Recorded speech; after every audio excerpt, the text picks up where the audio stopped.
చంద్రబాబు పవన్ కళ్యాణ్లపై మరోసారి AP CM YS Jagan తీవ్ర విమర్శలు చేశారు. ఒకరికి విశ్వసనీయత లేదని, మరొకరికి విలువలు లేవని ఎద్దేవా చేశారు.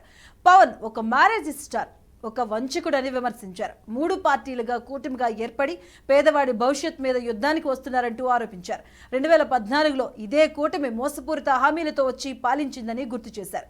కర్నూలు, నంద్యాల జిల్లాలో సీఎం జగన్ పర్యటిస్తున్నారు. ఇక పలు అభివృద్ధి కార్యక్రమాలకు శంకుస్థాపన చేశారు. వైఎస్ఆర్ ఈబీసీ నేస్తం నిధులను సీఎం విడుదల చేశారు. చంద్రబాబు నాయుడు గారి పేరు చెబితే అక్క చెల్లెమ్మలకు గుర్తొచ్చేది ఏమిటి అని అంటే బాబు చేసిన వంచనలు గుర్తుకొస్తాయి. పొదుపు సంఘాల్లో ఉన్న అక్క చెల్లెమ్మలకి ఏం గుర్తుకొస్తుంది అని అంటే చంద్రబాబు చేసిన దగా గుర్తుకొస్తుంది అని కూడా ఈ సందర్భంగా తెలియజేస్తా ఉన్నా. ఆయన పేరు చెప్పితే ఒక్కటంటే ఒక్క మంచి స్కీము కూడా గుర్తుకు రాని పరిస్థితి చంద్రబాబు నాయుడు గారిదైతే, ఇక దత్తపుత్రుడి పేరు చెబితే ఏం గుర్తుకొస్తుందో తెలుసా?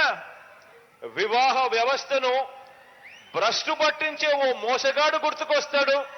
5 సంవత్సరాలకు ఒకసారి కారును మార్చినట్టుగా భార్యలను మార్చే ఒక మ్యారేజ్ స్టారు, ఓ వంచకుడు గుర్తుకు వస్తాడు.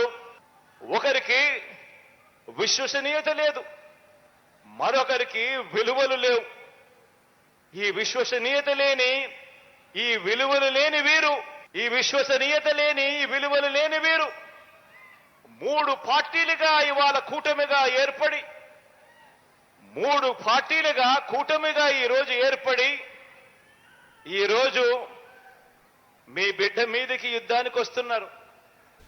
కాదు, మీ బిడ్డ మీదికి రాదు, మీ బిడ్డ మీదికి కాదు యుద్ధానికి వీళ్ళు వచ్చేది.